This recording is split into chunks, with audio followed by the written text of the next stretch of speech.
Now that we've pretty much completed our schematic, let's look at what we're going to have to do to get these parts moved on to our printed circuit board. How do we do that? Because we have a blank circuit board. Here's my blank circuit board, and here's my op-amp schematic. You can see the tabs here of different projects that are open. I can always right click and close some of these tabs that we're not using. We're not using those old schematics there. Here's the license management. I don't need to look at that right now, so I just have my PCB dock and my schematic. How do I update my schematic to my PCB? Alright, let's take a look. Up here there's a tool called Design, and you'll see under Design it says Update PCB Document, and it has the name of the document, the PCB document that we created. So if I click Update that document, you'll see my engineering change order come in, and it's going to tell me enable, action, add components. I'm adding all these components, add the nets and classes, and then it has a thing here called a room. It's going to add the room. I'm going to let it add the room, and we'll talk for a second about what the room is, and then we're going to delete it because we don't need it for this design. So you can validate, and it'll tell me if they're all good. This one gave me all green checks. It thinks they're all good. I will tell you that sometimes you'll validate and you'll get a red X, and then you'll be wondering, what do I do to fix it? And I'll go and look at the part that's generated the red X, and what is it? I can tell you that 90% of the time, if you just tell it execute, you'll see they all turned green. Usually the red X's turn green too. If they don't, it's generally because it can't find a footprint. Maybe you've specified something and don't have the footprint library open. But anyways, we generated this. It's moved all the parts over. I'll tell it close.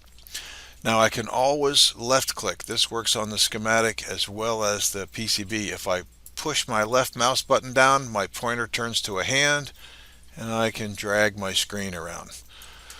So here's my parts that I've just imported, and this is the room, this kind of magenta colored thing here. And you'll see if I grab that room, I can move all the parts at once, and all the parts are inside the room. The room is generated because all these parts were on a single sheet in the schematic. If I had two sheets in the schematic, I'd get two rooms. Maybe this would be a good time to show that. So let me just save this. I'm going to go back to my schematic. I'm going to take this section and highlight it, and I'm going to do a Control X to cut it. I'm going to come to my projects. Here's my PCB guy. I'm going to come here and say add new to project, a new schematic. I'm going to tell it to save as. I'm going to name it something different. I'm going to call it OPAMP POWER, op-amp power. I'm going to then paste the stuff that I cut right here.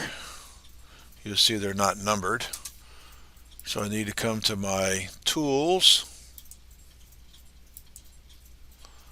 Let's see, tools, annotation, quietly, update those guys. Save. I can always do a save all. Now I have two sheets. There's my op amp and there's the power. Two sheets in one project. I could have 10 sheets in one project. They're all going to the same printed circuit board. So now when I tell it update PCB document, I want to create the component links. Very good. Execute and close it. And if you'll notice, I have this room here. Let me get it up here. And these parts belong in that room. You see they're green? Green is Altium's way of telling me there's a problem. It's not happy with something. So now look, I made the room a little bigger. I put the parts in the room. So you'll see that these parts belong to this room and these parts belong to that room. If I deleted everything, so I had no parts, and I came back up here and I said update, send everything to the PCB, close. Now you say I have two rooms. This room is my op amp. This room is my power supply. That's not going to do us much good in this design. It's not very functional for us here. Where it can be very functional is on a design that has multiple channels. Let's just say a sound mixer. If you've ever been to a concert and you see the guy sitting at the sound mixer board and he's controlling all those channels, right? There's a channel for the guy singing and a channel for his guitar, a channel for the bass, a channel for the keyboard, maybe the keyboard's vocal. You see all these channels, and that circuitry is repeated over and over and over. So there's a gain control, maybe there's 3 tone controls, there's controls that say sweep it to the left or to the right, and then there's a master adjuster on there. When you do a design in Altium, you have the option to design that single channel and tell Altium to repeat it 16 times, 24 times, however many times you want it to. And when it does, and you move the parts to a PCB, it'll put each channel in a room. Now the advantage there is I can then come to the room and move these parts around inside the room and then tell it make all the other rooms look like this room, and it'll line them all up for me. That's where you have an advantage with rooms. Sometimes you can use it for a rule. I can set a certain rule inside of a room, but we're not doing that here. So I'm going to highlight the room and tell it I don't need it. And then I'm going to go back. If I go back to my designs over here, if I go to Project and Project Options, you see where I'm at, Project and Project Options, I have a tab that says Class Generation. I can tell it, don't generate the rooms because I don't need them. Thank you and OK. So now if I make a change and I update to my PCB, it won't add the rooms and I won't have to worry about them. So here's my PCB, right? This is my default size of the board. Here's my default parts. And if you notice down on the bottom corner over here, it has X and Y. It's telling me on the X and Y where my pointer is. So the edge of this board is basically 1 inch by 1 inch. I'm not starting at 0. I'm starting at 1 inch by 1 inch. We're going to change that, and I'll show you how to do that. But first, let's move our parts around. Here's my B and C connector. This is my power connector. Here's my 2-pin input connector. So maybe I want my 2-pin connector here. Look at the footprint on that op amp. That's not good. We're going to want to change that. This little R3, that was our output 50 ohm resistor where I picked a different resistor for the third one. Look at the footprint. Totally different. Let's see. Here's our input resistors and feedback resistors. Let's see. Now notice when I put this resistor here, you see that this line has to cross this line. Those are the net lines. It's going to be easier to route the copper if I just rotate that so they don't have to cross. Same as if I did this and I had this guy sitting over here somewhere and look, the lines have to cross.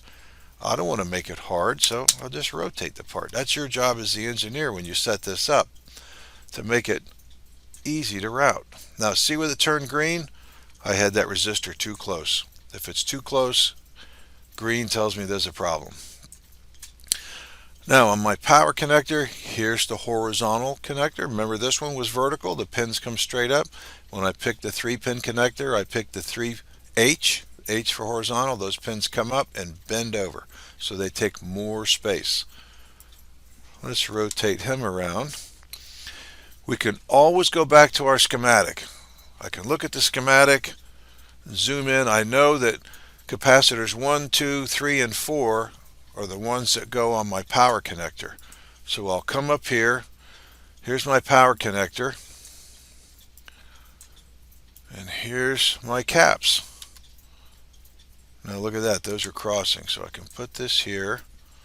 Here's where some of the art gets involved in how we do our layout. Look at how huge these caps are. Obviously I could pick a nicer footprint for this. So I'm going to move these down. I'll move this guy here. Well, that connects pretty well. These caps are huge. We don't need them that big. Now I have these other two caps, C5 and C6. Those were the bypass caps that I had from my op amp. I could take that and look, they'll route right here just fine, but it's too far away from my op amp. I specifically placed those so I would be close to the op amp so I could have my bypass close to the op amp. So I'm going to put these close. Now here's that little 50 ohm resistor. Notice that he doesn't have a hole. The rest of these guys have holes. What's going on there? Well, these parts have a pad, that's a little copper pad, and a hole. Then a part goes through the hole. This guy doesn't have a hole. He just has a pad. That's a surface mount part. That little part is going to sit on top of the PCB. Let me show you a quick function. If I press the number 3 on my keyboard when I'm in the PCB, look what happens. I can see that little part in 3 dimensions sitting on top of the board. That's what it's going to look like. I'm moving the board around so you can see it. I'm holding down the shift key and my right mouse key, and I can drag this guy around. See that little part sitting on top? If I look on the bottom, no holes. Look at the rest of the parts, they have holes. So they go all the way through. When I'm done with this view, I press the 2, I go back to 2D view. If I press 1, it's kind of a manufacturing view. We don't use that much. I stick with 2. Just so you understand what this part is. Alright, oh, a little close there. He's still unhappy. I'll move him away. Okay, so here's my board. Obviously, I have this big volume of space here and only a few parts on it. I'm going to highlight all these parts at once and drag them down here. That's pretty good. Now, let me see. I might want to shuffle the parts around a little bit more. I'll move this closer. I'm going to move that designator. I can move this guy down. I can move him down. Okay, now obviously I have too much real estate. That board is too big for the amount of parts I have. So let's put a box around this, and we're going to do that. And when we do that, we're going to designate that as the shape of our board. Now, the layer we want is called the keep out layer. See on the bottom, I have all these tabs. Bottom layer, right, top layer here, top overlay, that's the text that you see on top. The keep out layer is what we're going to use to designate our board outline. So I'm going to come to my top up here and say place keep out track. Alright, now this is highlighted and I had already selected that. So I'm going to come here and zoom in, start my trace. Now notice when I'm drawing this box, if I look down here on the bottom left, I can see that I'm 1 inch by 2.7 inches. Now my offset was already an inch. So I'm basically 0 by 1.7. I'm going to click here. I know that says 2.7, so I'm going to come across and say, well, how big does my board need to be? Well, I need to come maybe to about here. So my X dimension, let's just say X could be 3,300 or so. That's pretty good.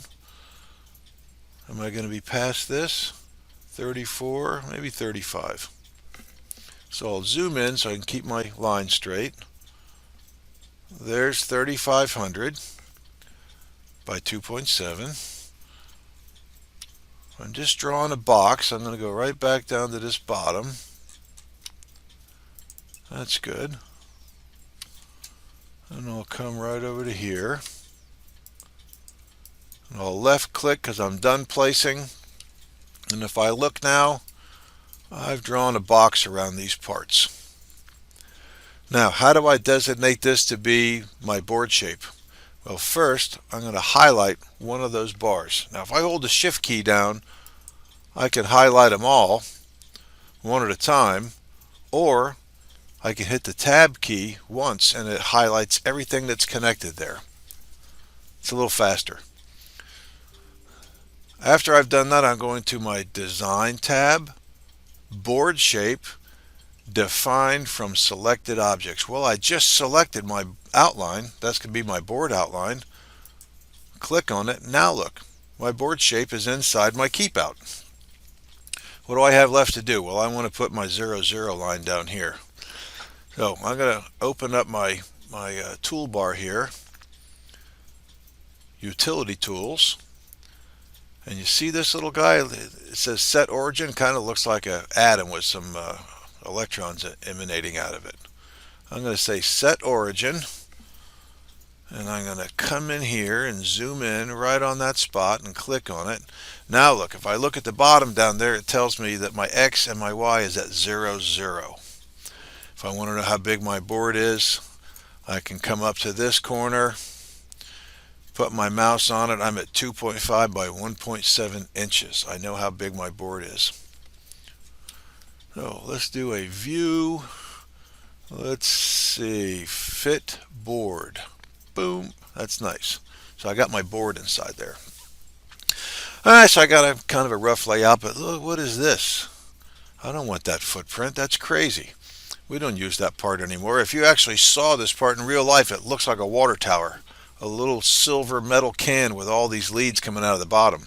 They still make this part, and they make them as a mil spec or military spec. It has higher specifications. It can take hotter temperatures, colder temperatures, more voltage variations, higher precision. They're very expensive. We're not going to use that. So I'm going to tell it save here, and I'm going to go back to my schematic, and I'm going to look at this and say, hey, this is the wrong footprint. What do I want? I'm going to highlight that part, go to properties, and let's take a look at the properties. I can look at the footprint. Let's drag this down and figure out, how do I want to change it? What's going to be different? I don't want this can. I want a real footprint. So to change the footprint, you say I have footprint highlighted here. There's a lot of different pieces of information here under the properties. So I'm going to highlight footprint and tell it add. I want to add a footprint. Then it has model name. So let's browse. I'm going to browse, let's see, miscellaneous devices. I want a dip footprint, so let's take a look down here. There's a resistor footprints. Here's some surface mount footprints. Right, here's some diodes, all these different diodes. What do I want? Ooh, look at that, DIP 8. That's what I want, the little DIP package. DIP stands for dual inline package. So dual because there's 2 rows and they're inline. I'm going to pick the DIP 8, tell it OK. That's good. Save it. You see the value now is the DIP 8. It's hard to see it because of the way this thing is set up. Here we go, DIP 8. I can save that. So now what happens when I go to design, update PCB, it wants to modify the footprints, execute it, close. Look at that. Now we have a DIP 8 footprint.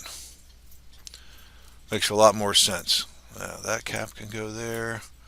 Yep, that works. This works. So that's how to change a footprint. I can change that footprint on all my parts. And I think it's a concept that people often miss that's very important. I can come to this resistor if I wanted to and go to properties and see, here's my footprint, that axial. I could tell it add a footprint. And if I wanted to put some crazy footprint in there because that's what my design needed, I could do that. What if I came up here and told it I wanted a DIP 16 for that footprint? That resistor is now pointing to a DIP 16, and this resistor has pins. We can look at the pins and the properties. There's pin 1 and pin 2. And guess what? On the footprint, a DIP 16 has pin 1 to pin 16. If I actually updated my PCB with this, you'll see what it's going to do. Look at this. And where's it putting the connections? Pin 1 and pin 2. So always keep that in mind. The schematic symbol should always be the right schematic symbol. We can point that schematic symbol to any footprint we want. In this case, I pointed it to a DIP 16. Not a good idea, right? So I'm going to go back up here to my general, and I'm going to look at my footprints here, and I'm going to tell it, let's go back to the axial. That's what we really want. And tell it, design, update my PCB document, change it back, close. There we go. Now look, is that easy to route that way? I think it's easier to route this way. So there's just a quick example. You can change your footprints anytime you want. Always use the right schematic symbol. Now I look at this board. This is okay, but how would I mount this board in a box? How could I fix this board into a box? I don't have any way to mount it. Let's go back to our schematic symbol here. I can use either one, even the power here. I'm going to go back to components. I'm going to go to the ECE library. Let's see, or maybe my schematic symbols down here. ECE library, schematics. Let's see. No, maybe it was this one. Holes, there we go. I want to put holes. So I'm going to double click these little 3mm holes. I'll place 4 of them. I can save that. And then I'll want to go to Tools and annotate those so they have numbers. There we go. I'll save it. Go to my design, update my design. I'm adding these holes. Alright. Now this is green. Why is it green and this one's not? These are too close to this. So I'm going to grab hole number 1. I'm not going to be too careful about where I place these. We just need to put them up here somewhere. Let's see, let me get this designator out of the way. Notice I can move this designator too. So I'm just going to place some holes. This is a mechanical function that you'll need to mount your parts. I'm not too worried that I'm turning the guys green here. That's not what I wanted. I want to move this guy. I know I'm violating some rules, but that's okay. We'll save that. So now I have holes. I can mount my parts. That's not looking too bad. Let's see, design. I can always come up here to Tools, reset error markers, and get rid of the green if I don't want to see the green. But here's a rough layout. Now I have my input, my output. I can always change things here. If you notice on this guy, on my input, if I go to properties, you'll see that it says input on the comment, but I don't see it on the board. Look at the little I is crossed out. I'm going to uncross the I. Now I can see the text. I can put it right there. That's handy. Maybe I want to add something on here. I'm going to tell it top overlay, place a string. I'm going to hit tab to change the properties. It says buzzer right now. I'm going to say Mike's board. Oh, I know whose board it is. Look at that. I'll stick it right here. Very good. I'll hit save. So I've now labeled my board. I know it's mine. I know this is the input. You know, I could do the same up here and highlight this guy and say show me that says power. Very nice to be able to see these things and know what these things are. Let's do a file, save all, and I'm going to stop this video right here and we'll continue in the next video.